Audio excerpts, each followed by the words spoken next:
Here's to the crazy ones. The misfits. The rebels. The troublemakers. The round pegs in the square holes. The ones who see things differently. They're not fond of rules, and they have no respect for the status quo. You can quote them, disagree with them, glorify or vilify them. About the only thing you can't do is ignore them. Because they change things. They push the human race forward. And while some may see them as the crazy ones, we see genius. Because the people who are crazy enough to think they can change the world are the ones who do.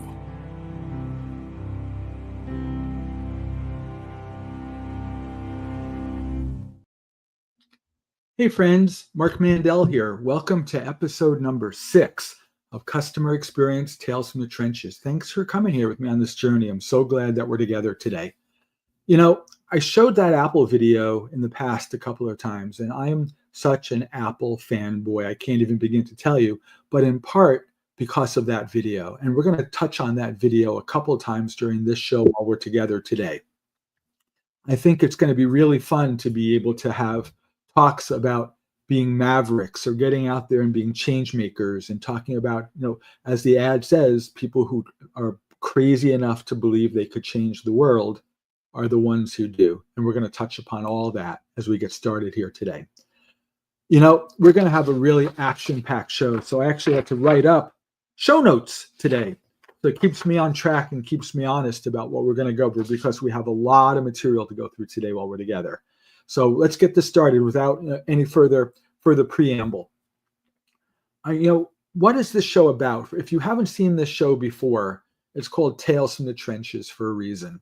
And what we're here to really talk about today in some sense of depth is all the things that are really going on in the customer experience realm, whether that be as practitioners who work for brands on the client side or as supplier vendors on the seller side.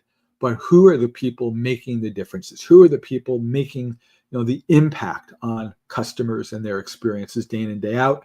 And we want to, instead of making a show about products or making a show about marketing ideas, we really want to turn it into a conversational show where you can, in fact, be the fly on the wall and listen to a conversation between a couple or a few people sitting down and really talking about the work that we all do and we love. So thank you for being here for that. It's going to be a great show today. In fact, it's going to be, I think, the best show we've done yet.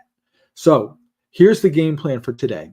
We're going to get into, in just a moment now, a brand new segment on this show. This is now the 6th episode of this show.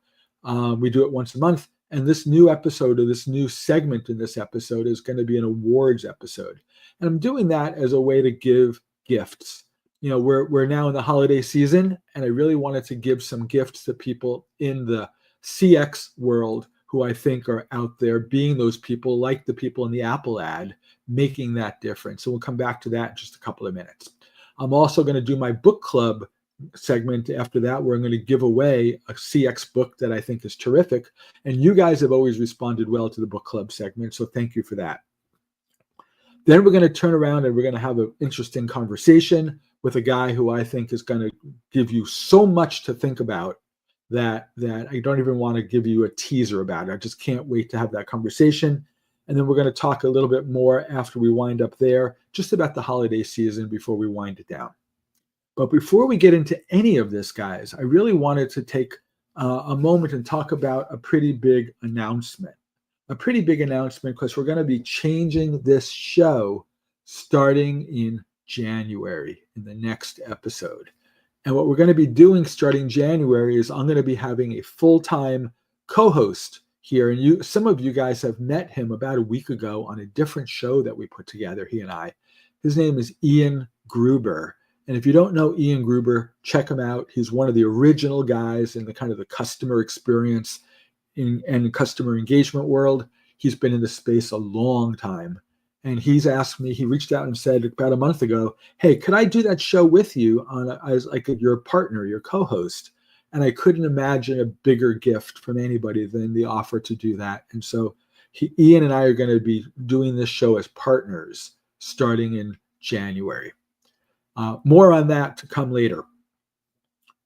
Let's take a moment while we're here, and I want to talk about a wow moment. And I want to do that in the form of giving away 3 awards, or kind of 3 recognitions of different people in our space. I call them kind of my Changemaker Award, my Brains and Brawn Award, and we're going to call a Lifetime Achievement Award. I don't know why I think I'm credentialed enough to be giving awards out at all, but I'm here to do that because there are a few people that have had this impact on me professionally or personally over the years. And I really wanted to recognize them and just take a moment, being that we're in the kind of this holiday time frame, just to give back and say, hey, thank you for being who you are. The first one, is the gentleman. If you don't know him, you need to know him. His name is Curtis Koff. And I want to give Curtis Koff, currently the Vice President of Customer Experience at a company called Insulet, my Changemaker Award. I'm going to take a moment here and talk about Curtis and why I made this decision. Curtis is a friend. Curtis is an ex-client. But what Curtis is about, Curtis has had one hell of a CX career. Right? I remember when I first met Curtis, he had just come into a company that I have great respect for called Alaska Airlines up in Seattle, Washington. He came in as an outsider from the travel industry and said, let's go take this travel industry old company and shake it up and bring all sorts of new thinking around customers and customer experience in particular into Alaska Airlines. And he helped drive them from going as a middle of the pack player in regional and US travel to amongst the top in terms of their customer centricity. And Curtis came in because he came in from the outside. He came from companies like Amazon and Microsoft and had no prior disposition. And when you think about the work that we do in CX, the biggest Achilles heel that we run into is that prior disposition, right? It's the knowledge of the fact that we do things today the way we have because we've always done them that way. And thinking about the mindset of always having done something a certain way, that's the biggest blocker to change. And Curtis came in with what I'm going to call a beginner's mind and said, why do we do them that way? Let's change it up. Let's make it different. So Curtis Koff, here's to you, my friend. You are getting my 2024 Changemaker Award, and I'll send that to you in the mail after we're done here. But in addition to Curtis, there's 2 more guys I want to talk about. I want to talk about a gentleman who I've gotten to know over the last number of months, not years like in Curtis's case, but in months, but he's just really impressed me. His name is Ibi Syed, and Ibi is a co-founder of a company called Coursera. And I want to give Ibi what I'm going to call my Brains and Brawn Award, or think of it this way as the smartest guy in the room that I've ever met award.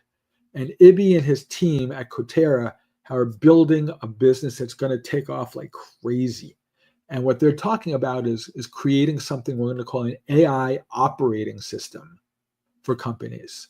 And imagine having a layer that that's embedded in your IT tech stack.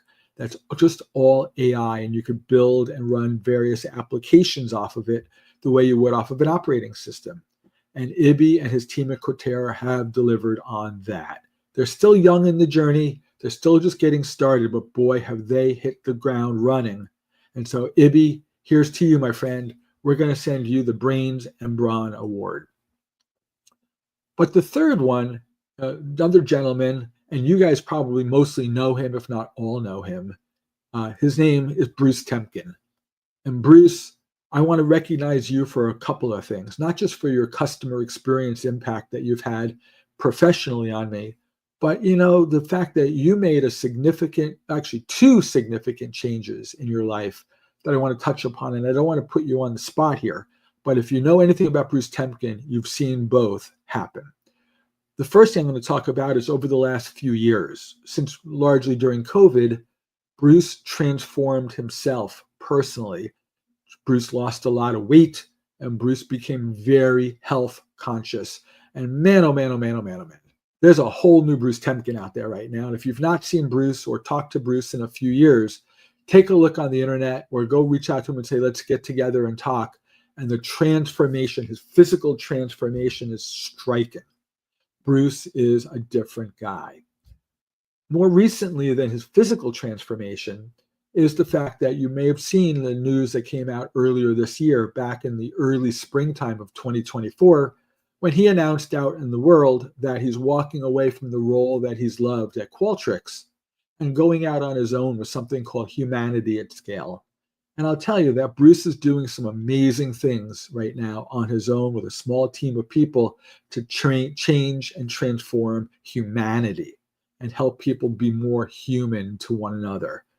You know, when Bruce made that announcement, the reason I'm recognizing this is not just because it's an admirable cause, but I'll tell you this, there's no bigger cause, there's no bigger guy out there that gave me the courage to take my own job that I had, that I loved up to that point, and walked away from that job the same way Bruce walked away from Qualtrics. And it was Bruce's announcement that gave me the courage to go do that. And so, Bruce, man, here's to you for giving me the courage to go start out on my own as a solo entrepreneur and go on this journey earlier this year alongside you. So thank you for that.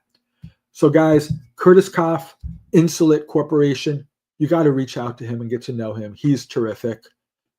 Ibi Syed from Quotera, check them out. The work that they're doing in AI is just groundbreaking. And then thirdly, Bruce Temkin, if there's 2 or 3 of you guys, of whoever's out there listening who don't already know Bruce, look him up, check him out. I think you're going to be pretty remarkably amazed by what you see out there. Bruce is an amazing thought leader, and I give him my Lifetime Achievement Award beyond anybody else in our space. Thank you guys for being who you are for each of you. Let's talk about books for a moment. You know, I think back on a paper, a report that I had written up a while back. And, you know, I went out on a bit of a limb, probably now 8 or 9, maybe 10 years ago. And I wrote a report that got some notice out there. And if you think about contact centers in particular, customer service, customer care, even to a great extent, customer success, you know, you think about these groups that are largely contact center driven teams, telephonically equipped teams. You know, everybody talks about first contact resolution. Our customers having to call in more than one time to solve a problem. And everybody says the gold standard for those teams is 1. Why do they have to call more than once? Well, I went out on the limb when I wrote that paper, and I challenged even that thinking. And instead of talking about first contact or first call resolution, where we want to strive for 1, I said, let's strive for 0. 0 contact resolution. And I think that that's an interesting standard. And why do our customers have to be the QA department, for lack of a better way of saying it to you? Why do our customers have to be the people who dictate, or who found that there's a problem going on and have to come tell us there's a problem and we need to resolve it? With all the amazing analytical tools and other types of insight generation tools, I wrote in that paper, and I think we could live up to the standard to this day, that we can detect the problem likely even before the customer knows he's had a problem. And if we fix the problem proactively in that context, the customer is never aware of the problem and he's never dissatisfied.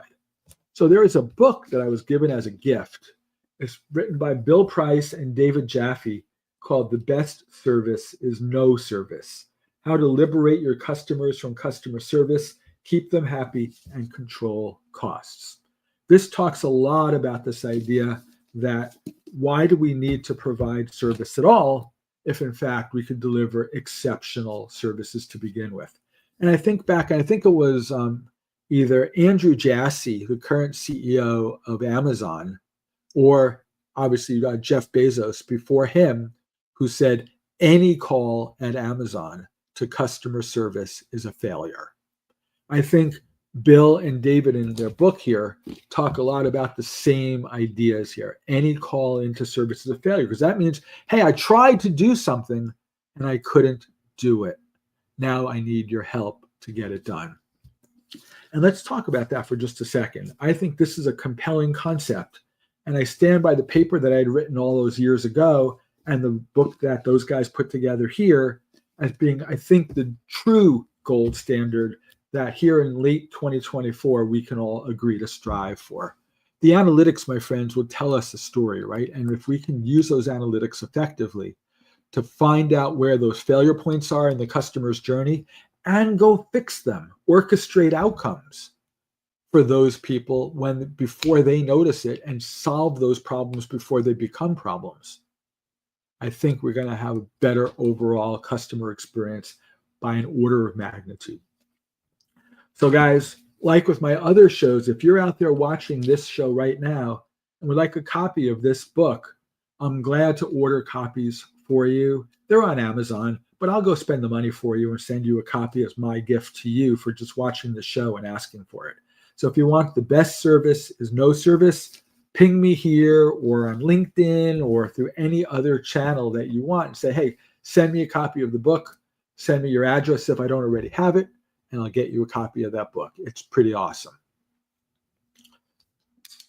Let's change gears for a few minutes. You know, one of the big topics that we've touched on here on this show in the past episodes is the viability of surveys. What role do surveys play amongst our customer experience work? And, you know, we all hear all the chatter. Surveys are old news. They're antiques. They're no longer worth it. They're no longer interesting. You know, surveys are dead. People are over-surveyed. Well, maybe, maybe not. And what I want to talk about for the next 10 or 15 minutes are just that. I really want to peel the onion back a layer or two about surveying and getting direct solicited customer feedback. Here's why. I'm inclined to believe that most surveys are, number one, self-serving. Number two, dreadful in design. Three, provide no benefit to the survey taker, to the customer sharing feedback through them. And if those things are indeed true, I believe surveys should die. But I think there's exceptions. And the exceptions I really want to talk about today are evidenced by one company on earth. And it's a company that I've chosen to partner with. They're called OPINATOR. And if you don't know OPINATOR, I hope you check them out. We're going to have Felipe from OPINATOR on here in just a second. And we're going to have a really good discussion about the premature speculative death of surveys. OPINATOR, my friends, if you don't know them, they've been around for many years, primarily in Europe and also to a great extent Latin America. And what they've been able to do is literally burn down to the ground what is a survey, and instead reinvent that survey in some magical and cool ways. And we're going to see some evidence of that and talk about that extensively in a second. So rather than be a bit of a spoiler here and preempt that part of the conversation, why don't we take a moment and just welcome my friend Felipe from OPINATOR onto the call, and we'll talk about this together. Hey, Felipe. Hey, Mark, how are you? Thanks Thanks for for being having me here. on. No, good Of to be course. here with you. You My know, pleasure. I was mentioning a few minutes ago to the folks kind enough to listen to this program up to this point, and I hope you don't chase them away now that you're here. You know, the fact that I think, you know, surveys, when you think of a survey, you think of what looks like a test in school, right? You picture a whole bunch of questions, black ink, white paper, you know, radio buttons coming out at crazy times. And the reality is that I'm not sure that even matters anymore. And I'll speculate something, and I really want to hear your thoughts about this. You know, when 40 years ago, 50 years ago, people were doing surveys, they printed them on paper, they mailed them out, people took surveys and filled them in, and then, you know, people, you know, scanned them in and tabulated the results. Yeah. And then like 20 years ago, they moved them onto the internet. But when they moved them onto the internet, all they did was they took that same paper experience and they put it up on your screen. And I think what I want to talk about today with you is to understand Opinator and your view on what is a survey, what makes it interesting, how do you reinvent that paper experience into being something much more digital first, and what is that about? But before we do that, I realize that while you and I might be pretty good friends at this point, a lot of Hmm. folks might not know you in this program. So can we take a couple of minutes, talk about you, talk about Opinator, just kind of Sure. where the company's come from, kind of where you're at, who you are, and kind of what your role is in the company? Yeah, absolutely. So again, thanks for having me on. It's a pleasure to be here and to be able to share not just what I've learned, but what I've been able to be a part of, which we'll get to. I think it's very exciting. To share a little bit about myself, I've been with Opinator for over 6 years now. I started as a customer success representative, which is one of the things that we're really proud of at Opinator. We really dedicate ourselves to our customers, right? We're not a company that's powered by support. It's more of an accompaniment, right? So I was boots on the ground with all my customers. I knew them by name. I knew what was going on within their account, what their challenges were, what their desires were long term. And that really put me in a position where I had the opportunity to learn what really were their needs. And many times they were coming from other providers where their limitations were exactly what you just said. No, no, what you have is a digital paper, right? And those limitations are include but are not limited to, you know, the lack of dynamic interactions, the lack of visual pull that these surveys had, the length that it took to collect valuable feedback, a representative amount of valuable feedback, and then at the point where you start to be able to analyze, react, and respond, there was a huge gap in time there, right? When these customers were with their previous providers, and it was actually a challenge when they onboarded Opinator. We said, "Why don't you do all these things?" And they would just ask us how, and we just said, "Well, the tool itself can do that for you, right? It can shorten the time of analysis. It can shorten the time of responding and reacting to your customer based on what they're saying, right?"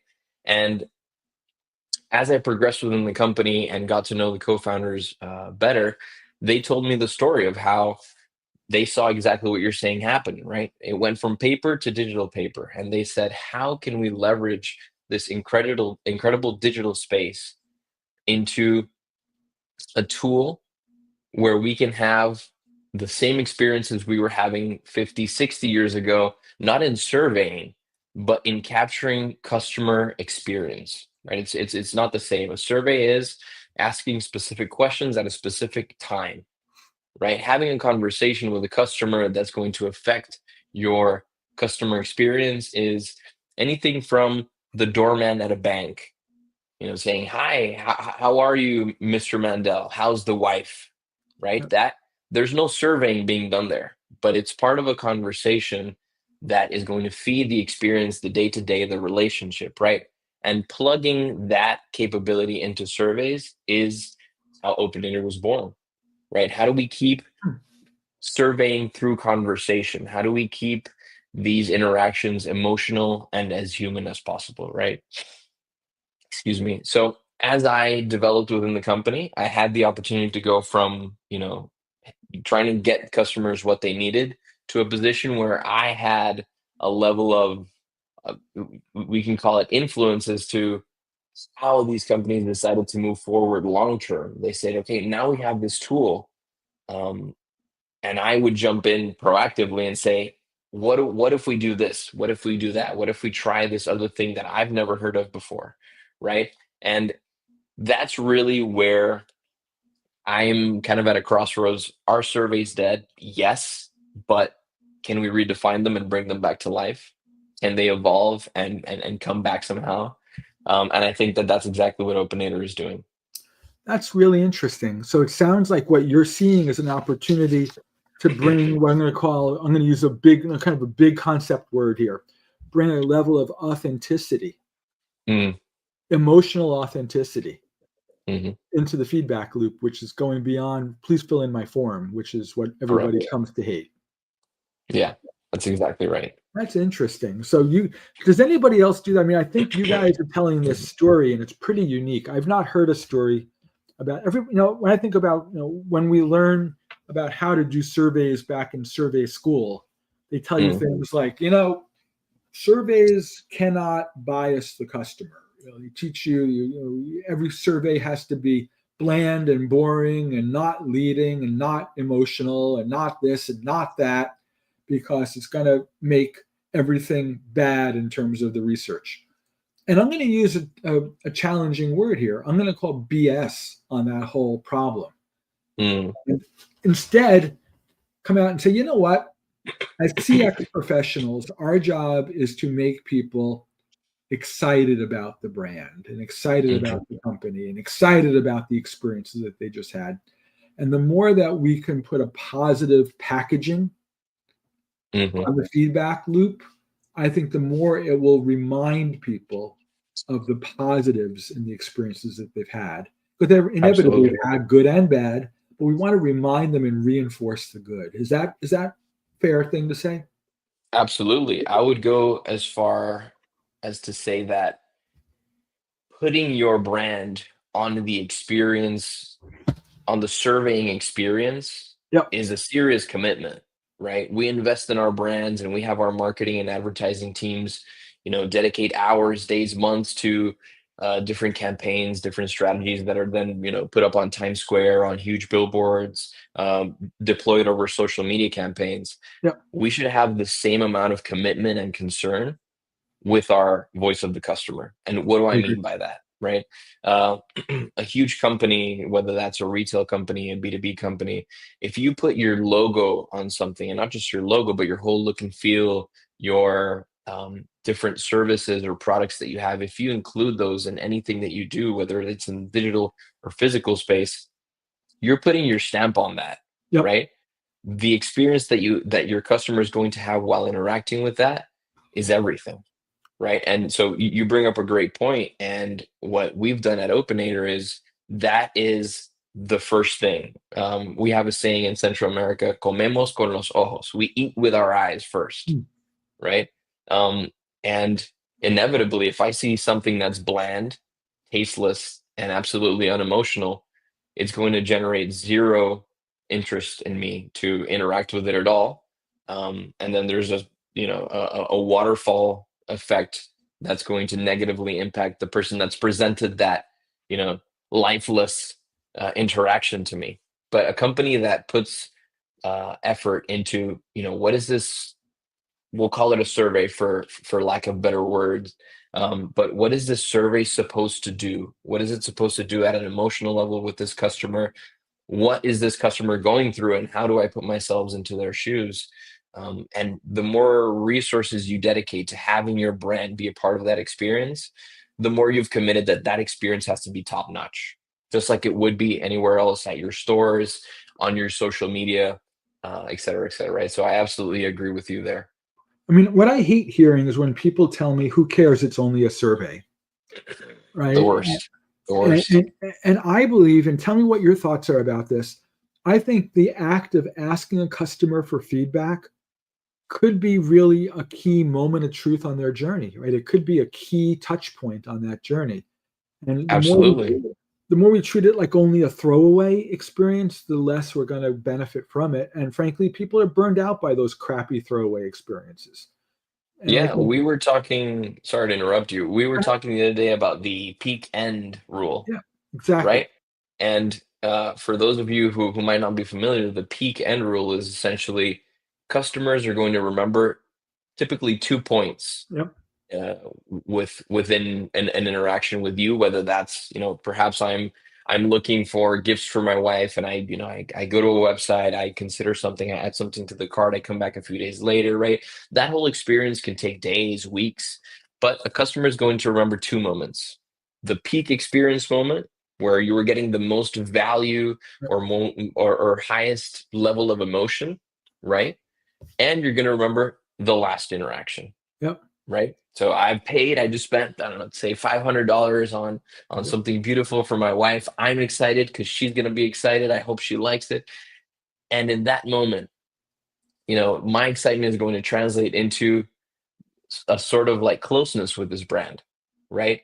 And in that moment is typically when companies decide, hey, let's ask a question, or many don't and leave that moment as is, leave that opportunity, you know, unmined, if you will. And then 24 hours, 48 hours later, their CRM triggers a survey. And by that time, I've already marked my experience with that brand, right? Whether that was a peak experience while shopping, a real negative experience while trying to pay for something, perhaps, and that last experience that I had, right? So it's a moment where we need to leverage that customer attention, that affinity, and notice how important the whole experience is, right? It's not that at the end of experiences we need to create one positive, like a shining light of the experience through our survey, but we need to know that that is definitely going to be a situation where our customer is going to remember us. What did they do? What did they want from me um, after they took my money, essentially, right?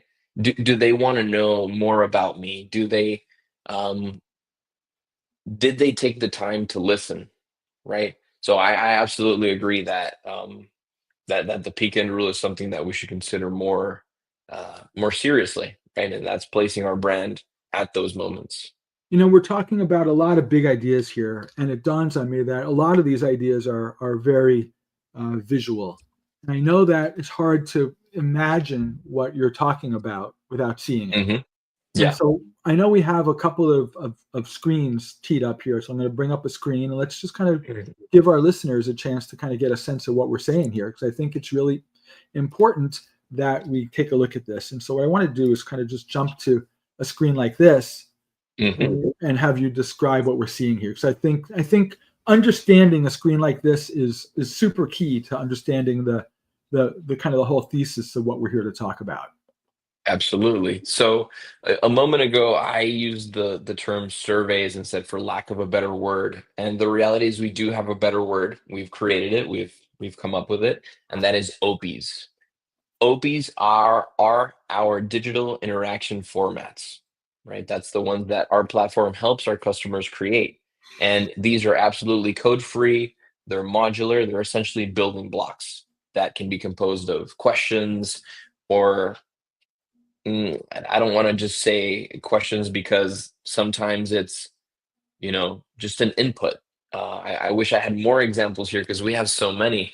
But essentially, these OPs kind of lay the foundation for a customer and a brand to have a conversation, right? And you see some of these, they're very different. The first one on the left is for a fashion brand, for example, and they sell bags and leather goods and shoes and accessories. And this is this is where I really think that this brand is saying, we're having a conversation with you now that is supported by who we are, what we believe, and how we want you to experience not just our brand when it comes to you and is in your hands, but also when you're speaking with us and getting to know us, right? So what you see here is a few questions.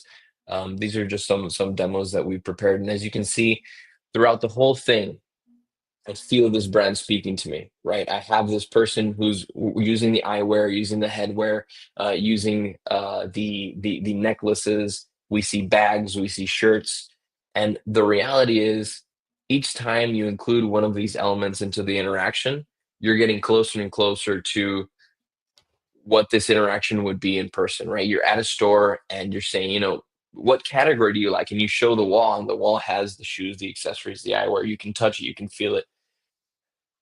If we take this digital landscape and don't use it at its maximum potential, we're wasting that opportunity, right? And the second example you see here is completely different. The font is different, the questions are different, the background, and this one, obviously, as you can see, is for one of our customers, the Pittsburgh Steelers, and they've gone on to use us at their stadium stores. And by that, I mean to say that these digital interactions have become so flexible that they don't just belong over digital spaces. They can be placed into the physical spaces that we navigate. And they continue that seamless brand interaction, right? And like I said, these are modular, these are building blocks, they're super easy to use, to build, and they offer customers the opportunity to say, ooh, I had a new idea. We need to ask this other question in this other way with this other visual component. Let's clone this, change it up, deploy it. Let's try it, right? And that's another benefit of taking these surveys and really making them what they are, which is uh, a digital opportunity to speak. And that is, digital is now, right? If we leave anything for tomorrow, for next quarter, for next year, it'll be too late. That customer's attention is gone, right? Um, I'd like to know, Mark, when you see this, what do you feel that you've played around with OPs? What do you feel you're interacting with? You Because know, I'm sure the word survey didn't come to mind. it doesn't in any way feel like a survey, but it's not just the look. I mean, even the words. You know, when you think about, again, comparing what we see on the screen to like a regular survey, a more conventional Hmm. survey, Yeah. think about how we learn how to write survey questions, Hmm. right? I mean, like we word things like, on a scale of 0 to 10, how likely are you to recommend us to a friend or colleague? You know, Yeah. who in their right mind talks like that? And there's no authenticity to that. Yeah. And Felipe, I'll dare say that if I was to kind of roll up to you in person, face to face, and ask you a question like, on a scale of 0 to 10, you know, you're going to be like, get away from me, you're weird. You know, Yeah. nobody talks like that. But Yeah. we all talk like that when we hide behind surveys, conventional, traditional surveys. And what I don't see is that in your work. What I see Hmm. is, you know, even though you're still measuring things like satisfaction, net promoter score, effort score, and other Hmm. types of quantitative and qualitative feedback, I don't see anything that feels so crazy and artificial as that. And you used the concept earlier. Imagine if this is more of a social setting. Imagine if we were kind of just two guys sitting around at a party or at a dinner talking. Yeah. That's the way I see the type of choices of language on these types of screens. That it's more conversational, it's more normal, it's more natural, and the Yeah. look and feel has nothing to do with that old school form. You know, the fill in my form, complete my Yeah. survey that makes people bananas these days. Yeah. Yeah. I call it the SAT structure, right? I Exactly. remember taking the SAT and just at one point just saying, we'll scribble this one, scribble this one, scribble. I just wanted to get to the end of it. Yep. There's no reason why a company should say this is a good way for me to gather insight from my customer, right? And to your point, like I see this Steelers example, and one thing I notice is we say, for example, through which channel did you purchase your tickets for today's game, right? It's not it gives it a context, it gives it a time and place, right? We're talking about today. You did something today. We want to know about that. It's Yep. not what is your preferred channel of purchasing? No, no, like tell us about today, Yep. right? As human as we can possibly make it, from the visual element to the written element, and then we get to another point which I'm sure uh, other providers that try to democratize solutions like this offer, but this one's more for UCXers out there who are in charge of a CX program.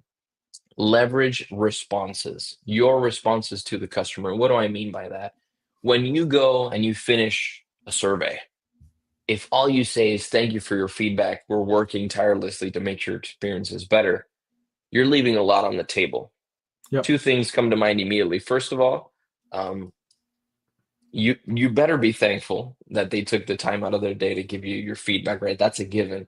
But you're not targeting, or you're not leveraging rather your promoters, right? And the Steelers took us up on this idea once, and we had an NPS question, and if that NPS was, I don't remember if it was 7 or 8 or above, then we showed them a special um, marketing campaign that was going around where you were signing up to a raffle, right?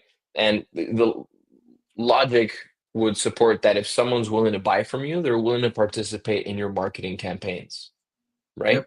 So the response page here was, hey, we have this thing going on where we're giving away a Ford F-150. Would you like to enter? And I forget the exact number, but the amount of people that said yes was incredible. It Hmm. was something like 9 out of 10 people, 9 out of every 10 people said yes. And just the fact that this customer has already interacted with your brand, maybe purchased something, and now they want to continue interacting with your brand, that says more. So two positive uh, instances says a lot about that person, right? And then that's where you open a whole can of worms. What else can we do for this person, right? Yeah, Or exactly. in the future, leverage them. They're not just a promoter; they're an affiliate of your brand. If at that point they're engaging and re-engaging, right? So that's something else I would highlight is what happens when the survey is done. You need to make the most out of that as well. You know what else? I'm going to put you on the spot for just a moment, if that's Oh okay. man, let's do it. You know, I'm thinking back to a Forrester report that came out Hmm. before the pandemic, so pre-COVID. It was written by a woman at Forrester. She's still there, named Maxie Schmidt, Hmm. I know, right? Maxine. And Maxie wrote, it was a report. I think it was, I'm paraphrasing now, but she wrote something. The name of that report was The Future of Customer Feedback or something thereabouts. Hmm. And this is in like 2018, give or take. So, 5 or 6 years ago now. And she talked a lot about this idea of the need for reinventing a survey. And she said, Hmm. by her estimation, there's so many surveys that are so conventional and so dreadfully boring out there that people are burned out by them and just turned off by them, first of all. Yeah. And the way she said that manifests, it's interesting. She said, we're being penalized in our conventional thinking in both the quantity of feedback that we get and the quality, 100%. Yeah. right? People either are not taking the survey or they're rushing through it just to get done with it, not Hmm. to experiment with it. And I would think, looking at the screens here, on whether the Pittsburgh Steelers one or the fashion one here, I would think you're the opposite, right? I think you're going to get a lot more feedback and deeper feedback. Hmm. What where I want to put you on the spot is, if I was a conventional CX guy running my very popular Qualtrics survey, Hmm. I'm going to celebrate a 5% response rate, for Yeah. example, and go, boy, we got 5% back. It's way better than that 4% we got a month ago. Hmm. Right? What are you seeing? What's OPINATOR seeing in terms of response rates? Can you comment about that for a minute? Yeah, I can't say specifically, which one of our customers are seeing exceptional response rates, but I can speak on one that I just saw recently, which was part of a purchasing process. I believe it was a post-purchase web survey, right? So Mhm. the example we were just talking about, someone completes a transaction, and this customer said, we already have their attention. I'd rather be brief and concise, but try to engage with them in that moment than 24 hours later send them an email and have that moment have disappeared, right? So they implemented this, and if I'm not mistaken, responses over the last 6 months varied between 40 and 50%. Whoosh. That is phenomenal, right? And that is the denominator there is visualizations, right? So I believe that they set, we're going to show this to 50% of everyone who purchases, right? So if you had 1,000 people purchase, 500 of those people were shown the OP, and of those 500, it was between a 40 and 50% response rate. That's Wow. incredible, incredible, That's unheard right? of. Yeah, yeah, yeah. And when I saw it, I actually mentioned that to the leadership team, and quite it was quite funny because they were not as surprised, right? And our leadership team is the people who built the solution, the people who have been searching for that for many years. And they said, yeah, we actually just had another customer over in Europe say, um, they're actually a more newer customer, sorry. They were seeing responses of between 35 and 40%. and I think that was over email, right? So Wow. what I'm trying to say here is you can see phenomenal results in terms of response rates, but that is powered by not just the technology, but also a proper strategy, right? And that's that example of, when are you asking and how are you Sure. asking? Sure. So it's not a blind promise, but we have been very, very fortunate to see strategy and technology align to deliver super, super satisfying response rates. But it does sound like Maxi's premonition about more, better feedback for people who do Mm, it thoughtfully. You guys are the guys who are making that come true. And that's hmm. pretty cool. Because again, I can't tell you how many surveys I get in my email every day. Right? I Yeah. mean, I do moderate travel for business and for home stuff, and I go out places. I interact with brands on a regular basis, and I'll tell you, I probably get 5 or 6 survey invitations a day Yeah. personally to go just a few minutes here, a few minutes there, and I ignore most of them. I might Mm. sometimes I'm a bit of a glutton for punishment because I'm a survey guy. So Yeah. I open them up and go, let's take a look. And I go, oh boy, another one like that. Yeah. And I sort of give it a half-hearted attempt. Or if there's some sort of gift, I get a gift card at the end, I might consider completing it. Yeah. But Yeah. otherwise I don't. And it feels like a missed opportunity, and it feels like I have better tolerance than most do for this stuff. Yeah. And it feels like, if people don't do what you're describing, they're going to shoot themselves in the foot, so to speak, and not get much of anything out of it anymore. Yeah. Yeah. 100%. And like I said, so I see it sometimes kind of on a scale of democratization, right? So we think of Google Sheets, right? Anyone, I used to use it when I was in college and trying to, do some polling. When you get to a company that's using Google Sheets, is probably, actually, I can't say who, but a multinational telco that we were recently having a conversation with said that many of their departments were still using Google Sheets to gather feedback from customers, and that was a negative wow moment for me. But Yep. what I was going to say is technology is there, and there are companies that are less easy to, let's say, acquire, technologies that are less easy to acquire for, whether that's a small, medium, or even a large business. And then there's others, like a Google Sheets, that are readily available. And there's somewhere in between there where I think OpenAtor is kind of at a sweet spot where it's easy to work with us. We're going to help you. We're going to provide that level of strategy conversation, because Yeah. it's not really a consultation. It's more of, let's sit down, let's have a conversation, much like this one, where we want to help you achieve higher response rates and better quality data, I right? think that's so important. We can't overstate the importance of that. I think that's so key. I know we're running long here, Felipe. So tell me, Yeah. how can our friends who might be listening in here, how can they find you in OpenAtor? How do they track you down?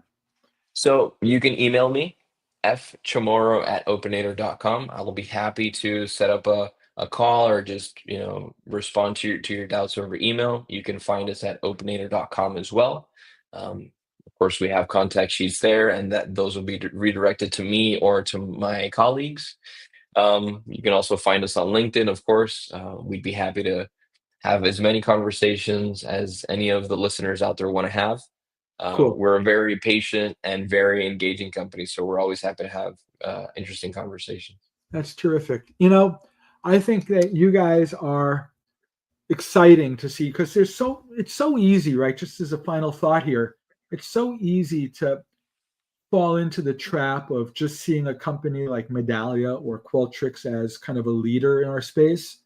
Hmm. And I want to just make a platform that feels like that. And you guys said, you know what? That's boring. That's Heck no. dumb.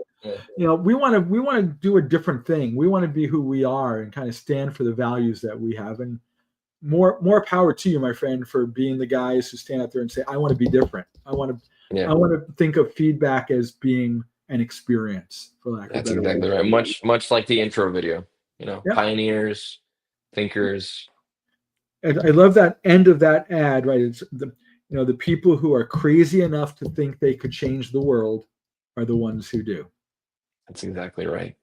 So, that's a fun way to look at that. So, Felipe, thanks for hanging out here, man. It's good to spend some time with you. And friends, I know we're running up against the hour here, so I'm going to simply sit here knowing that next week is Christmas week, and I really wanted to wish all of you guys out there the very happiest of holidays, the merriest of Christmases, the safest and happiest of New Year's ahead beyond that. And thank you again for coming on this journey this year with me here in 2024. 2025 is going to be even bigger and even better. And I'm excited to see how that plays out. Just as a little bit of a teaser, what's coming, the January show of Tales from the Trenches, I'm going to have a good friend of mine who I gave an award to earlier, Ibi Sayed, a gentleman who co-founded a company called Kotera, join me on this program, and he's going to talk a lot about building an AI operating system for your company. So I hope you come back in January for that. But in the meantime, guys, have a happy holiday ahead. Felipe, thank you for hanging out. Thank you, Mark.